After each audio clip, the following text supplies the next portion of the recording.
Hello and welcome to this debate training session. My name is Crosbical Mandiopera and I'm going to be taking you through debating religion. So let's get to it.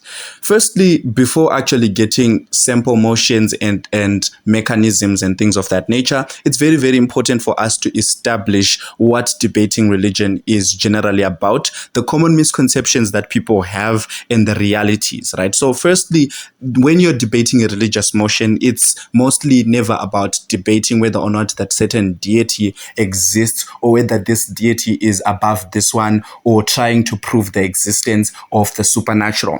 In actual fact, because most of the times speakers would then come in and say, I'm going to come in and give a lot of logical and scientific explanations or try and quote scripture to try and win the debate. But that's never where the debate is actually about. You actually win by showing how much the believer, say, for instance, needs that certain belief system or how that religious belief or that religious group is intertwined with society, how they benefit or harm society and things of that nature, and how or why people still stay in those religious spheres and things like that. That's how you then win debate motions in terms of religion, because you are painting a broader picture of how religion then actually affects the broader society, right? So it's never about spending a whole entire 7 minutes trying to prove or disprove the deity itself, right? So general overview, what we're going to be starting with is the religious family tree, because not all religions are the same, right? So let's get to the next slide. So the first thing is,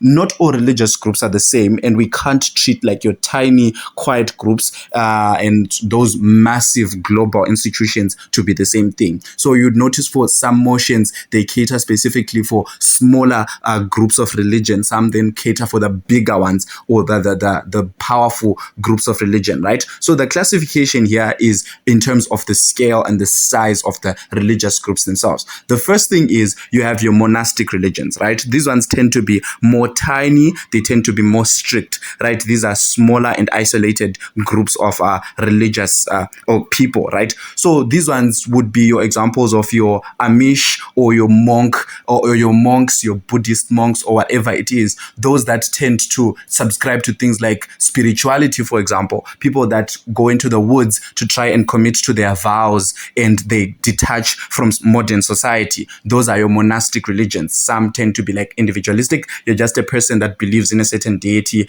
and you just do that in the comfort of your own house or wherever you do it, right? Then you have your local or community religious groups. These ones tend to be much more friendlier in nature and are open-minded to different ideas. These ones tend to have democracy thriving within them, and they are very, very highly collaborative and integrate well with society, right? Or the neighborhoods that they reside in. You would have your examples of your synagogues or like your rising Pentecostals or your Shinto shrines, for example. So just a basic example of these ones. These are your smaller churches that are heavily involved in terms of the communities that they exist in. So everyone in the community knows this particular church because it's close by and you can always rely on the community pastors there and things like that because they're heavily integrated within that society. Then you have your national or regional church groups, or rather religious groups, right? Those ones tend to be more networked and they are government tied and tend to have more things that are nationalized, right? So you have them being a network of congregations, right? And these ones often have like bigger leaderships, say for instance, not so big leaderships, but within the nations that they are residing in, right? So they have bigger leaderships, they have bishops, they have established schools, clinics, orphanages, and things like that. You have your examples in Zimbabwe, like the Ziojas, the Methodist, Reformist churches, and all those things. So those ones are heavily tied within the societies within the nations that they are in, right? But they have multiple congregations. So you'd notice the example here is the difference between like your local community churches and these ones is if you have multiple branches of the same church within multiple regions and then constituting to a bigger network within a nation. Those ones are the ones that are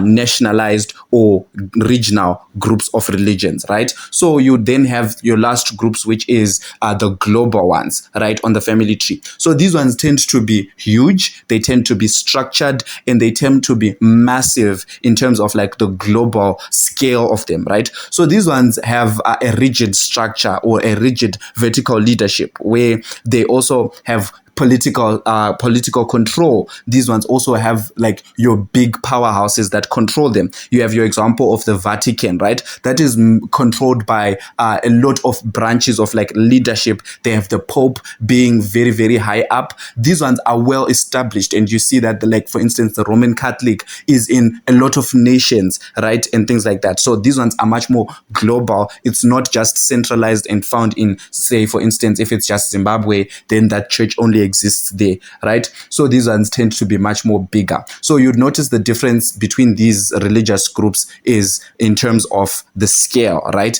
And some motions might entail maybe saying we would prefer a world where people leave those bigger churches to maybe start their own individualistic monastic groups, etc., etc., right? So before we go into the other things, let's talk about the real world stakes, right? Giving an example motion where this house would ban organized religion, or for instance, this house regrets mega churches. So you talk about the examples that we just talked about, right? Then in this case, we have two situations, right? Let's look at them and delve into them and what each means, right? So the first situation, we have a person, meet John, right? This is the survivor's dilemma. Imagine John, his family runs a small bakery in a neighborhood ignored by the government. The only way they get emergency flour or a safe place for his little sister after school is through the local church community. For John, tearing down the church isn't about proving science right. It's about proposing to bulldoze the community center, the safe space and the safety net that he has. For him, this is about basic survival. And most of the times you notice that minorities rely on these religious fraternities for jobs, housing, local housing and trade. So you'd notice in this case, this is one individual that relies heavily on the church.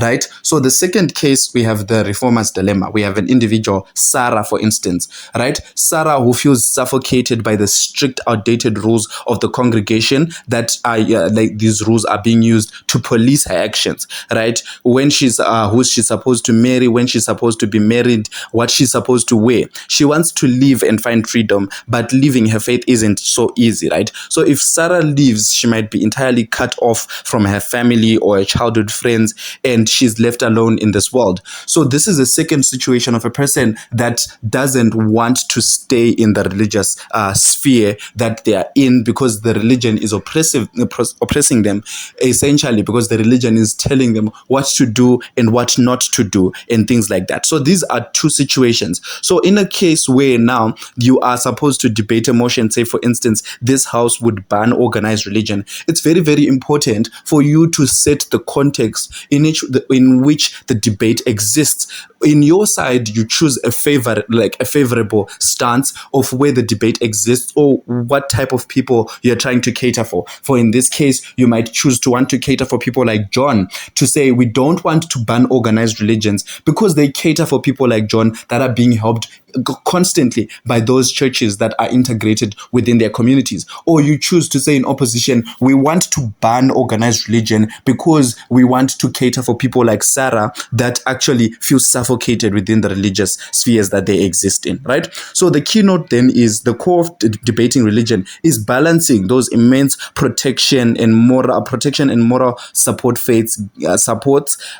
moral supports faith gives to people like John, for instance, against the heavy social chains it places on people like Sarah. So it's never about the existence, again, as mentioned, right? It's about how religion intersects with these different parts of society and how the players themselves are interacting within the religious institutions and how the religion affects them, right? So now choosing context is very, very important, and in terms of using examples that also appeal to the intuition of the adjudicator as well. This is very, very important, especially when you're trying to set up religious debates. Try and use examples that also appeal to the adjudicator as well, so that they better relate and they put themselves in the shoes of the person that's mostly affected. Is it the oppressed or a person that's benefiting from the system? So moving on to the context as being mentioned, context and the status quo that we're dealing with. The first thing is the secularization and a failure of secularization. The first thing is the old predictions argued that as countries build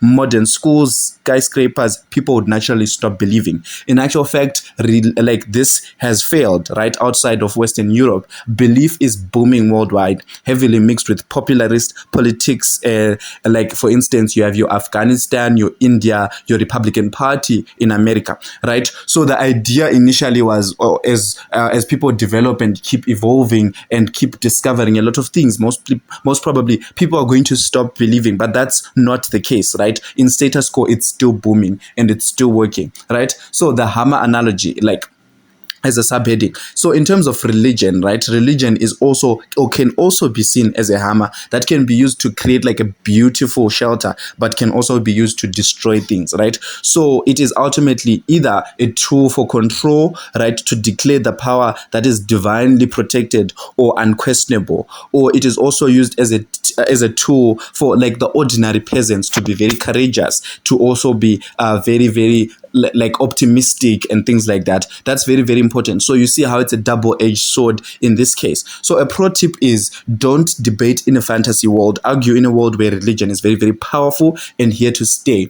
And this is how you can balance or tip the scales, right? So for instance, if you're in proposition, you want to debate in a world where religion is there to stay, and maybe the motion is that one that we had mentioned, this house would ban organized religion. Religion is there to stay. In that context, you are then actually like taking that very, very hard stance to say, because of this religious doctrine that has stayed for so long and is still thriving, we think it's important for us to ban. So do not try and create these funny situations of debating in a funny world or in a fantasy world. Use real examples of places or case studies where these things have happened. You get your examples of Afghanistan, you have India, you have the Middle East and things like that. You're trying to contextualize the debate depending on where your case exists. So if it's a matter of oppression, you want to use examples that best fit the idea or the narrative that religion is mostly oppressive. So you use examples that also fall in line with that,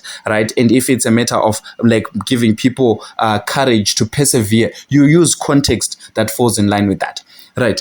So moving on, we talk about religion either being a comfort blanket or a trap, right? So an example motion of this is, this house believes that organized religion does more harm than good to poor communities, right? The clash mainly in such a motion would, or the clash in this case would be maybe, is organized religion a fundamental tool for elite control, or is it an ultimate social safety net, right? So in proposition, you might want to argue to say, no, this is a safety net, right? Or this is a rather a tool for control, rather, right? Which is the painkiller mechanism in proposition. So you then actually come in and argue to say religion acts like a painkiller, because by promising a perfect paradise in the afterlife, it essentially tells like the oppressed people that don't fight back against your bosses or your dictators or things like that, but just suffer quietly and you will get peace in heaven, or you will get closure, or your cake, you will get it in heaven, you will get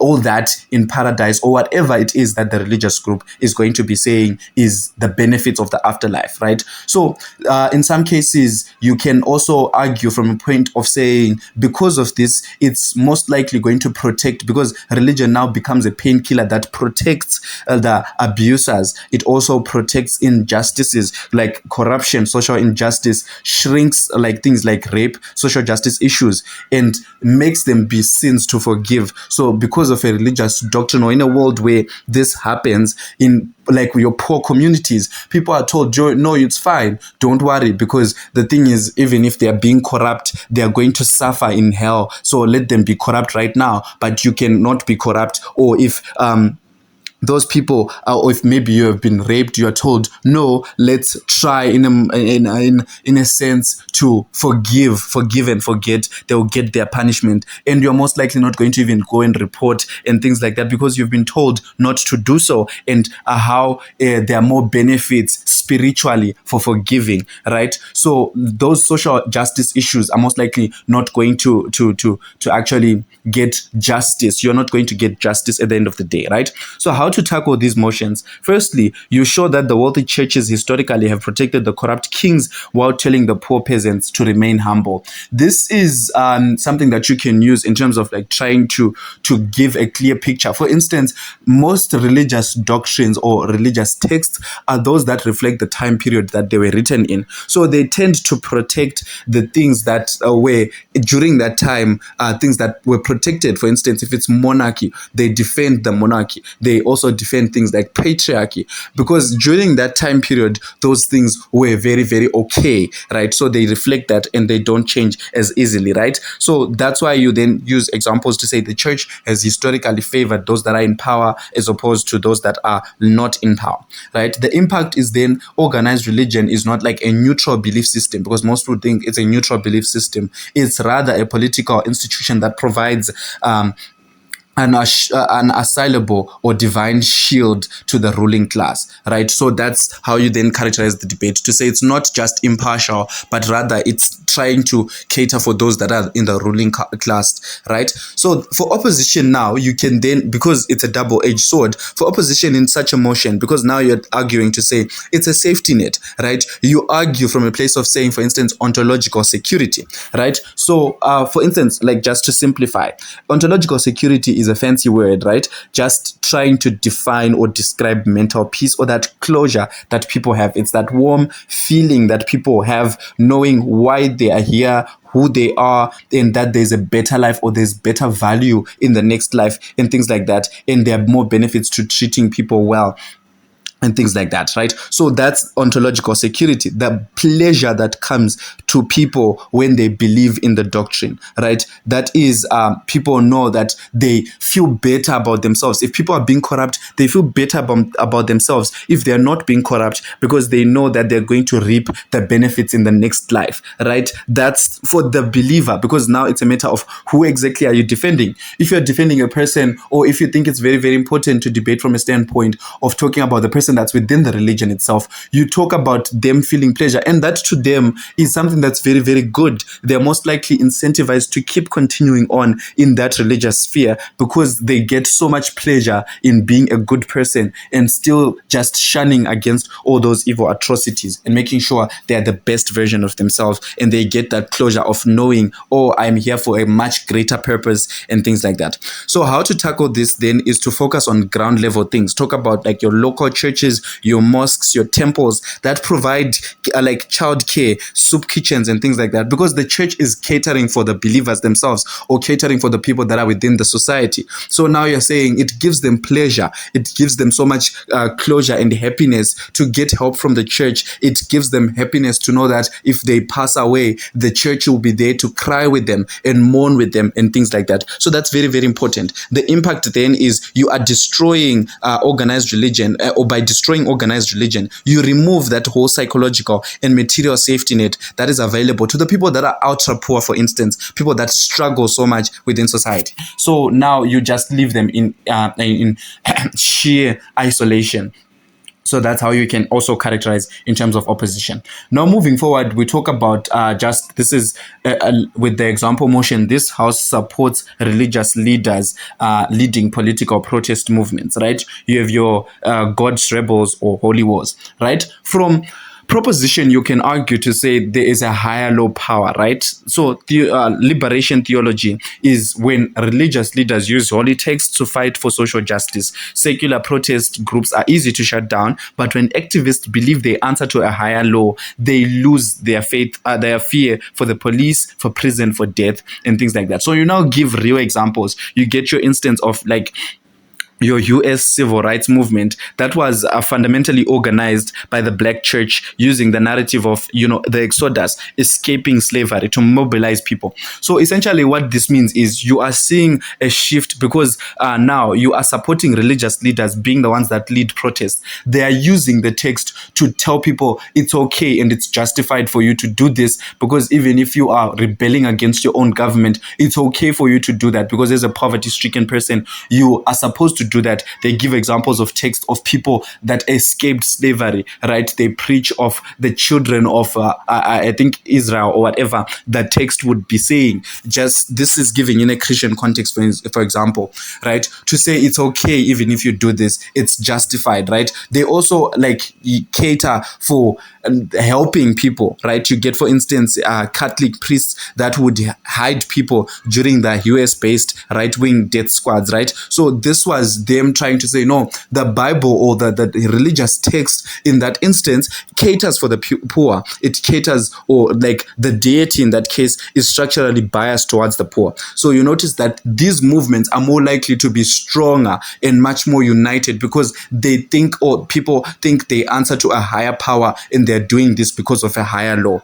right? So the moral of the story, yes, pun intended, is faith is the most potent mobilizing force for a revolution. So precisely because it overrides that fear of earthly state violence. Because if people are motivated by religious beliefs, they don't fear things like death because they think it's fine. Even if I die for this cause, it's very, very okay because at the end of the day, I'm going to be with my supreme being or my supreme leader or whatever it is in paradise or heaven or whatever it is that they believe in. So for them, they don't fear that earthly harm that comes because they think they're doing it for a higher purpose, and at the end of the day, they will go and reap the benefits in the afterlife, right? So in opposition now, opposition can come in and talk about the danger of those holy wars, right? So now when you're mixing politics with the divinity, you destroy democracy. If you believe your political stance is directly a command from God, for instance, you compromise the other side. And like compromising from the other side is also regarded as a stance of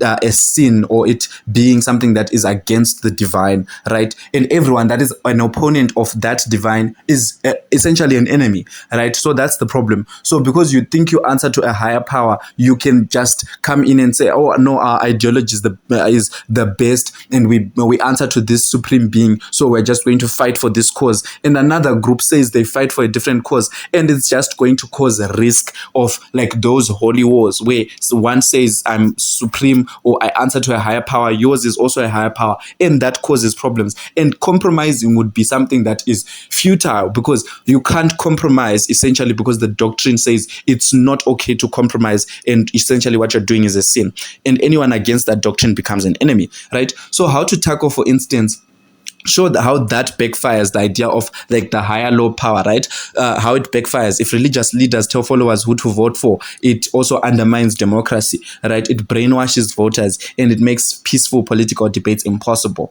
So adding religion into like politics also make it totalitarian, right, in nature, right? So the impact is then religion must stay in those private spheres in order for it to stay neutral, right, and not cause a lot of political shifts or be able to determine legislation and things like that, because people are most likely going to be religiously incentivized to create legislation that benefits their religion, right? So moving on to, should we stay or should we go, right? That's the big question. Yeah. Now, so this, for example, we have this house would actively encourage progressive believers to leave conservative churches, right? So the clash here is, should progressive believers stay in those conservative churches, or they stay to fix it, or they leave and create new ones? From proposition, you're saying, let's leave. It's okay, right? Why are we leaving? Because of a danger of sanitization of harm, right? Because when you stay, essentially, when you are staying within that church, maybe if it's a deeply homophobic or a patriarchal institution, right? As a progressive believer, you stay there,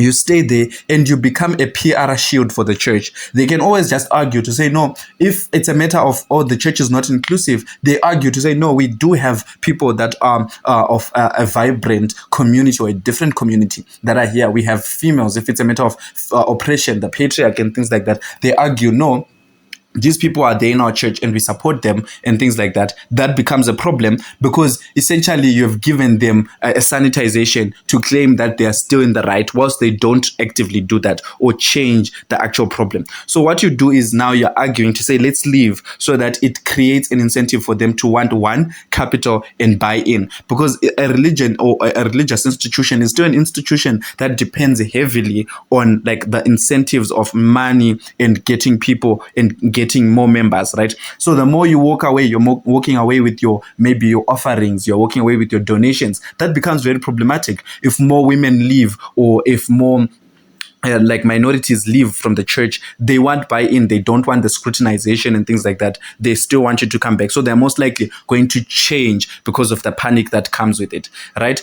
So in terms of opposition now, for opposition, you come in and you're like, oh no, you are arguing the epistemic battleground, right? To say you are going to want to stay, or you need to stay within the church in order to preserve your right to interpret texts. So the problem when you leave now is, one, you're most likely going to leave those people that are conservative in the church, and they still preach that doctrine. Even people that were medians, people that were impartial, they didn't know what to do, they stay within the church, and that's problematic.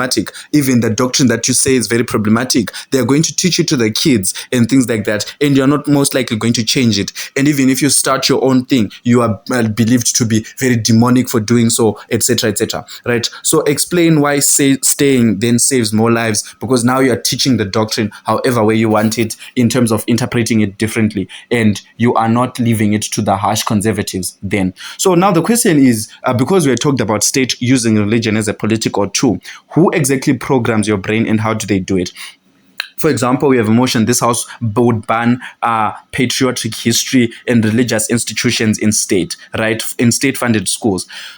State apparatus theory, rather, right? Pardon the English. But anyways, in terms of this one, right, what happens is, the simplest explanation is he who controls the curriculum essentially controls the narrative. Because what happens is, state can't just control you using, say, for instance, police force and those other things that are violent in nature. What they do, those things essentially trigger rebellion, right? So instead, what they do is they find a way, in order for them to survive, they use schools, they use churches as ideological tools to program your brain to follow rules voluntarily. This is now you, voluntarily doing it, right? They convince you to willingly obey, right? So that's how state survives, by convincing the populace to willingly obey, right? So how you then win the debate is win by showing who controls, like the person that controls the cultural operation of the schools, of those systems, or to kids, etc.,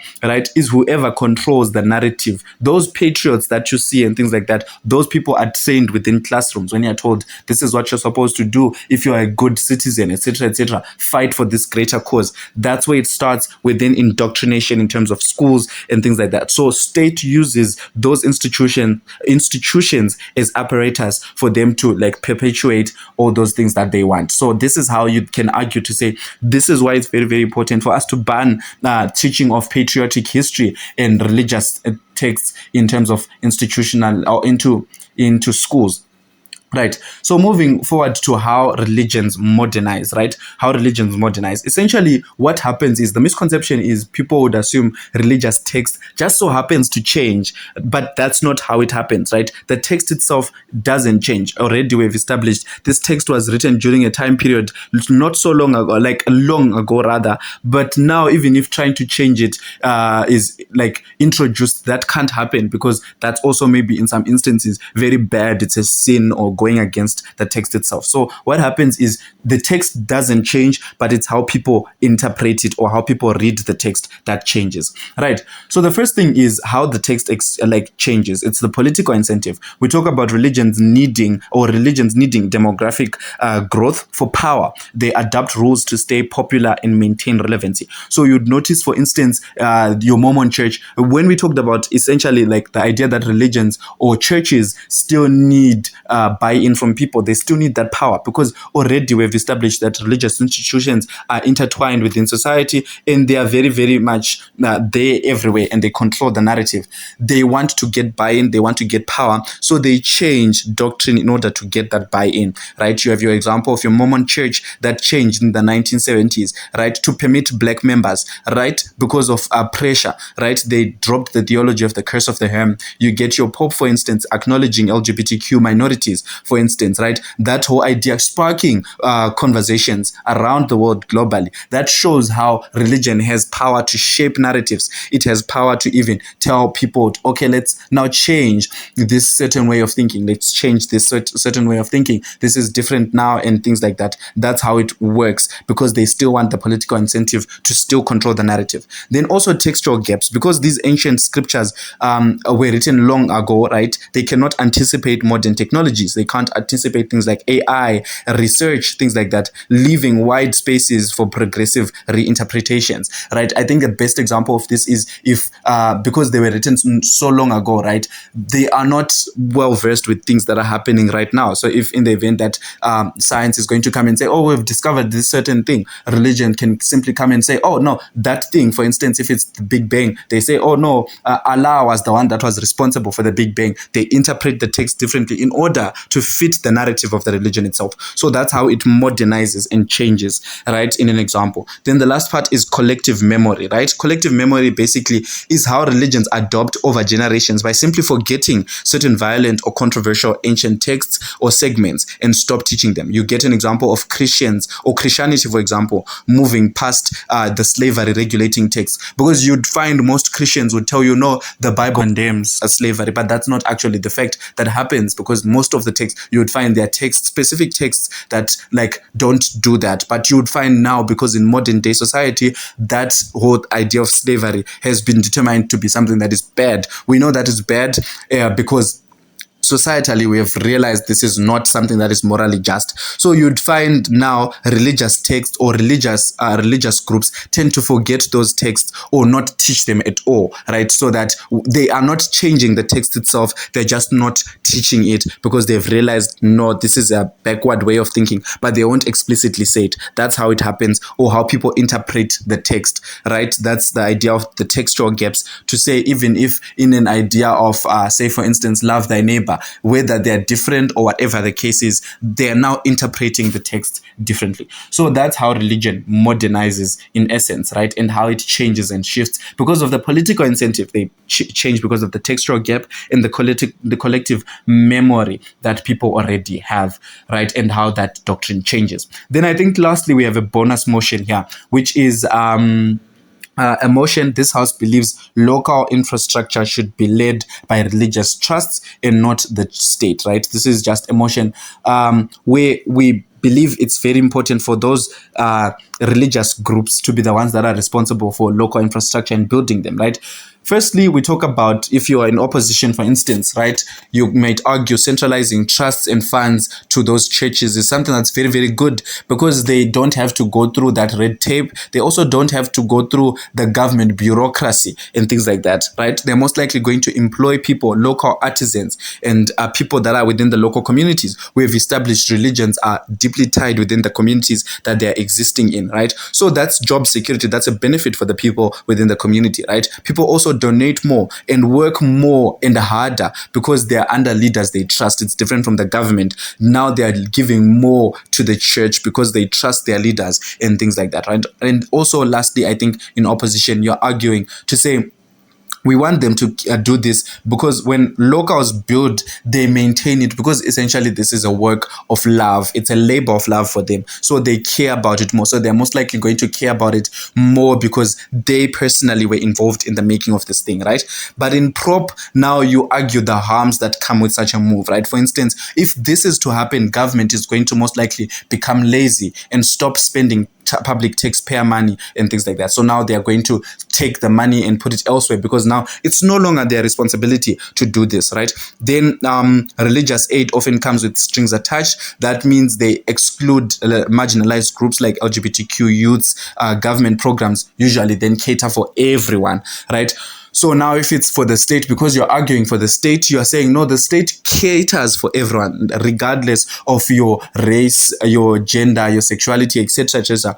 Like the church cares about everyone, right? If it's a religious group, for instance, if it's a Mormon church that is very, very conservative, that is leading these developmental programs, they are not going to employ black people if they are very deeply conservative. If it's a Muslim one that is doing this, they're building a certain project, maybe women won't even be allowed on site and things like that. They won't be employed, etc., right? then also it's a threat to those it's a threat to the congregations or the people that don't subscribe to the congregation, right? So it benefits, because we talked about the employment issue, right, in op, where they're like, oh no, they're going to most probably employ a lot of people, but the problem is because they come with strings attached, they don't employ everyone. They employ maybe people that they're most likely going to employ people that subscribe to their faith. People that have different faiths or things of that nature won't be prioritized. They highly prioritize people that subscribe to their own church, people that come to their church, that pay tithes every day to their church, that come and respect Sharia law or whatever it is that the religious group is all about, right? Then also there's a lack of accountability. Notice, because we talk about these religious leaders being very, very trustworthy people in terms of the church, they can't be questioned, because now you're just giving your money to them willingly. And because of the religious doctrine, maybe that tells you don't question your religious leaders. It's very, very problematic now, because we can't hold them to account because of things like corruption. We can't even question those things because maybe it's regarded as a sin, or it's regarded as treason in terms of a religious setting, right? So that becomes very challenging, because now you can't hold them to account. Even if the money is mishandled, you can't then find it. It's better maybe if state does it and you can regulate it. You can even take them to the police, and it's not a sin to do so. It's you practicing your civic duty. But when it's a matter of faith, it becomes a problem, right? So the spiritual benefit then is faith provides an exclusive sense of cosmic hope for people and a permanent companionship during tragedies and things like that. So now it helps people even when they're socializing during those events of building, team building, etc. They socialize and they gather as people that embrace the same ideology. And for them, this is a pure benefit and it helps them a lot. So this was the last motion, and that sums up what essentially some of the religious motions are about, and how you can debate them, and how you can be a better speaker in terms of explaining all those things. If you need to also get references, I've tagged a few links and a few references here of where you can get additional information if you need any. Then now, I think lastly, the golden rule is never try to prove or disprove the existence of the deity or debunk the religious text, right? Or don't try to preach at all and come and be a monk or a pastor and keep referencing text to say this verse says this verse says this. That's not how the debate is supposed to go, right? You've learned, hopefully, how you're supposed to the debate religious motions, and from which stance you take a stance of the status quo where the debate exists, and where you choose to, who you choose to defend, what incentive they have to stay within the church, what incentive they have to stay, to leave that religious group, and which religious groups best cater for which groups of people, right, based on the religion itself. So that's how you debate these types of motions. I hope this helps. And from me, Crosbical Mandiopera, thank you.